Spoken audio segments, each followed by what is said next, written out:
mbokki internet de Dakar Midi asalaamaaleykum yéen a ngi ànd ak seen site bi leen di informer au rythme de temps ñu ngi leen di nuyu tey nag du ñu am gan goo xam ne defe naa kenn du ko présenté ci sphère maanaam li ñuy tuddee basketball Sénégal ndax li mu jagleel maanaam basket bi ci bi muy doon président fédération bi muy nekk en même temps basketteur daanaka mën nañu wax ni dundum gépp daf ko jox basket. waaye ku ne gis na ni tamit diir gi mu ci nekkee la nga xamante ni maanaam basket Sénégal am na ko diir googu nga xamante ni tey jii ni jiite na basket bi waaye dañoo gis ni fan yi dafa def une sortie médiatique woote conférence de presse wax ci mbiru gestion basket bi mu am ay kàddu yu mu ci jàllale ba tudd na ci maanaam kii di actuel président fédération basket bi ndax dafa am ak moom problème lan la Baba Tandian bëgg réellement ci mbirum basket Sénégal tey nag ñu am ko en exclusivité fas yéene toog waxtaan ak moom mu dikk ak ñun ci boobu sortie médiatique bi indil ñu ay leeral ci mbiru basket bi nga xamante ni gis nañ ni temps daal lim ciy wax bëri na lool kon kilifa gi ñu bàyyi la nga nuyoog internautes yi. waaw maa ngi leen di nuyu waa Dakar Midi di nuyu seen internautes yëpp ak ñi leen di déglu si dëkk bi ak bitim réew fas yéene jox benn xabaar rek si mbirum basket bi xam nga. Comme ni mun naa enchaîner dessus rek mun naa ne xam nga man basket bi c'est un peu lié à ma vie quand je dis c'est un peu lié à ma vie moom mooy li ma doon tey dama si sant yàlla sant suma borom sant sumay waajur mais aussi dinaa si sant aussi basket bi sant si fédération sénégalaise de basketball bi nga xamee ne ñoom Ablaye Seye ñoom Serigne Lamine Diop ñoo ko doon jiite à l'époque ba nga ak président Jeanne d'Arc ak président Gia yi nga xamee ne ak président Bob yi nga xamee ne yore woon nañu basket bi di ñu jàngal basket bi ba tey ñu am man mën a jouer mën a dem bitim réew mu ne suñu talent am fa am fa teranga bu rëy ba pare ñëw investir ko suñu dëkk loolu nag parcours boobu ku si jaar c'est très très difficile nga dissocier sa bopp ak basket man mënuma dissocier suma bopp ak basket waxoon naa leen ko keroog suma conférence de presse ma ne ko xëy na peut-être que su ma sañoon damay ne bu ma dee buñ may suul nañuy boole benn ballon basket def ko suma suufu tànk suuraale ma ak moom parce que tout simplement dafa nekk loo xam ne dama lëkkaloo ak moom mu defar ma ni ma mel ni tey may ma teranga bu rëy Sénégal bu tey buñ ma respecté ñu xam ma et je vous dis j'ai 45 employés basket bi moo koy indi du Baba Tandian moo koy indi du xam-xamu Baba Tandian moo koy indi liggéey Baba Tandian ak basket bi moom moo indi loolu 45 employés nag ça fait 30 ans ñu ngi liggéey chez moi amul kenn koo xam ne wàññeeku di si biir donc dama ci sant yàlla donc ce qui fait que basket bi lu ma defal moom laa koy jéem a delloo utuma si dara nag je ne suis pas venu pour m'enrichir comme on dit je suis venu pour donner au basket mais je suis pas venu pour prendre ce qu'il y a dans le basket et malheureusement c'est le contraire que je vois aujourd'hui loolu moo tax suma sorti yenn sorti bu xaw a musclé parce que aussi naqar laa ci am naqar bi moom mooy c'est-à-dire que basket bi ma koy jël dama ko jëloon à une période bu nga xam ne y avait rien mais c'était complètement en lambeaux c'était complètement mort j'ai voulu le faire parce que j'avais une idée que lii defar basket bi dafa yomb dafa simple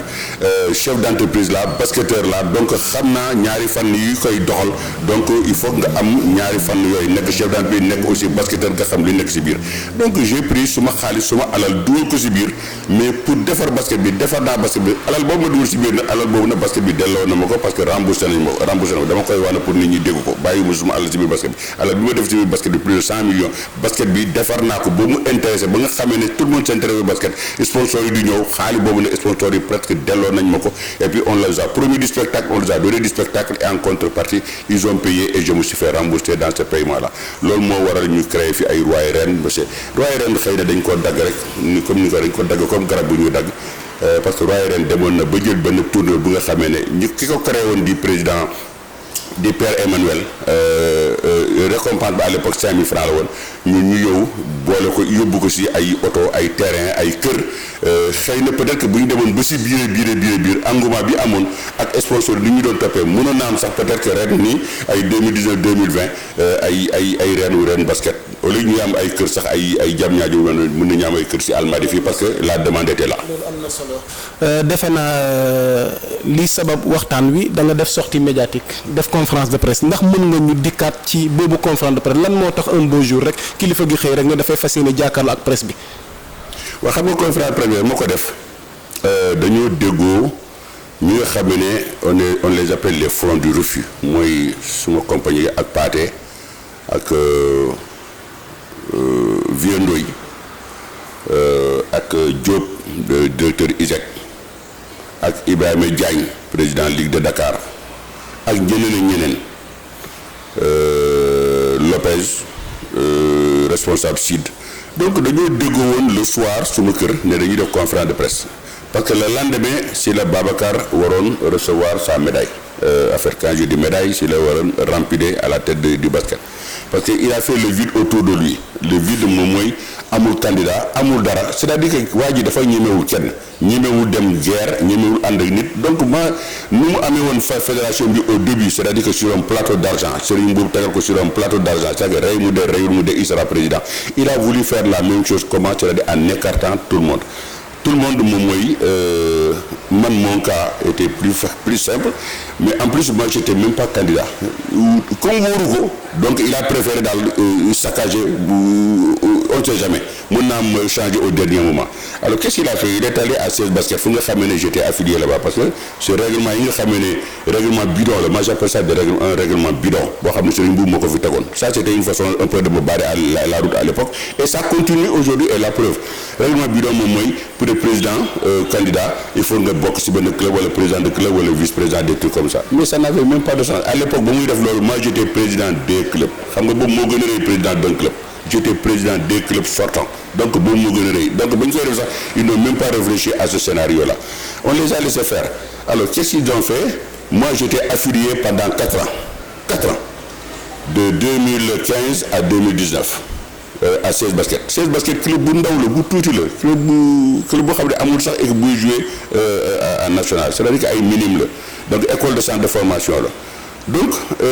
président ba nekkoon suba xarit ñoo daan ànd di campagne dem jigéen soo dem fu nekk vraiment mu nekkoon suba wëllëre un gars boo xam ne j'avais confiance en lui malheureusement il fallait pas lui montrer le dos parce que bon j'appelle ça recevoir un couteau sur le dos parce que en fait c'est ce qu'il a fait mais ce couteau là c'était mal placé dans la mesure où moi je n'étais même pas candidat donc yaakaaroon ni daf ma yàqal mais yàqaluma qu'est-ce qu'ils ont fait en milieu de saison j'étais affilié en plus seen affiliation bi depuis 4 ans man maa koy fay ak suma xaalis ak suma poste te taal ñemewu ko weddi les caméras de chez moi sont là suma kër dafa am ay caméra bu ñu ñëw foofu bu ñu koy jox xaalis caméra baa ngi koy enregistrement yaa ngi foofu donc su koy weddi rek mooy teg enregistrement yi ci mbedd bi donc bu dara ñëw foofu léeg-léeg man lay fekk léeg-léeg lu ma fekk léeg-léeg suma homme de convoi bi lay fekk ma bàyyi fa enveloppe xaalis jox ko mu dem fay affilié léeg-léeg booy yi dañuy bëgg a dem déplacement ay 100 000 200 000 500 000 man maay génne di ko joxe xam naa nag maître Ndiaye dem foofu may leen xaw ma ay ballon ay machin ñama xam naa gis leen in petto parce que ma rek laa ko mën a wooyee gis leen in petto aw ma si dara nag lu ma wóor nag mais parce que loolu nag ça sent de la corruption à 150 à la ronde parce que mënoo dem rek jigi-jigi foo xam ne man maay fay nga jigi-jigi rek nga ñëw rek gars yi dem la daal ne non affilié tuma bokkatuma si affiliation yi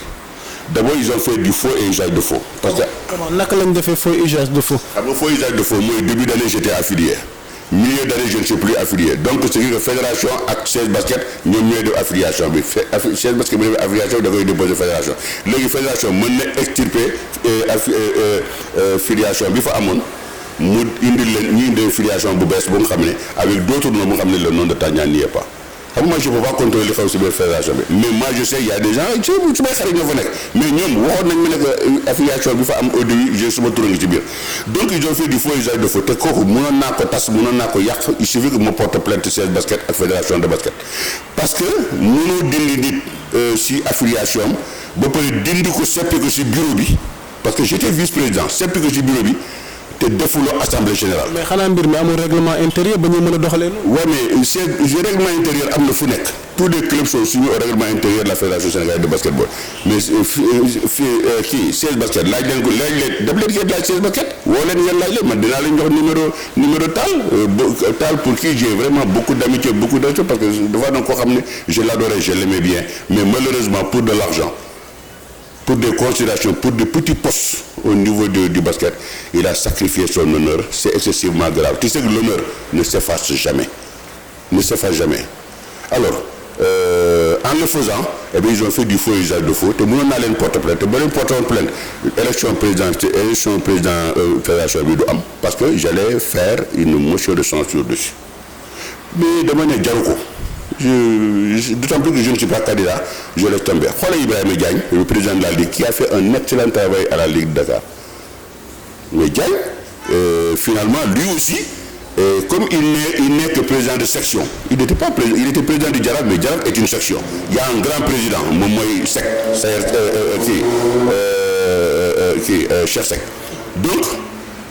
je sais à peu près kan moo jaar foofu ba jaxase carte ba nga xamee ne la carte. même si tu sais à peu près kan la war a doon loolu du ma ko wax loolu ça ne me regarde pas loolu affaire Jaraaf la loolu mais moi j'ai une idée un peu kan moo fa jaar ba finalement. mais tamit nga baal ma gis nañ ni tamit si sa sortie médiatique dafa am tur woo xam ne dafay revenir à chaque fois muy ki nga xamante ni tàbb nañ ko muy président fédération basket bi muy maître Babacar Ndiaye ndax monsieur Tandia da nga am problème personnel ak maître Babacar Ndiaye ndax sa jëmm lañ mënta supporter lan moo xew réellement pourquoi tu poses problème lu tax ñu seppale ci lu tax mënuñu ne supporter leen nga bokk ci gestion basket bi ndax nee nga yow ci sa kàddu nee nga amoo problème ak moom loolu jàllale nga ko ci presse bi mais nee nga da problème bi am moom mooy problème gestion basket bi réalité bi lan la exactement. waaw mais c'est-à-dire que balaa may ñëw ba may terminer pour Jaraaf. ils ont barré la route à Ibrahima Diagne donc Ibrahima Diagne était le dernier candidat donc ce qui fait que. Et ça, c'est à la demande, certainement, je crois, certainement, mais à 90%, je suis sûr que certainement que c'est à la demande de Maître. Donc, ils ont éliminé Diagne. Donc, Maître s'est retrouvé tout seul. Donc, tout seul, même avec 2 voix, il serait élu président. Mais qui, c'est une présidence bu ñàkk xorom la, c'est une élection bu ñàkk xorom la, bu ñàkk fayda la, bu ñàkk teggin la, bu ñàkk maanaa la, en fait. Vraiment c'est une honte et lui il doit avoir honte parce que président balaa muy neex nga joŋante ak nit mu saf et puis nga gagné ko haut la main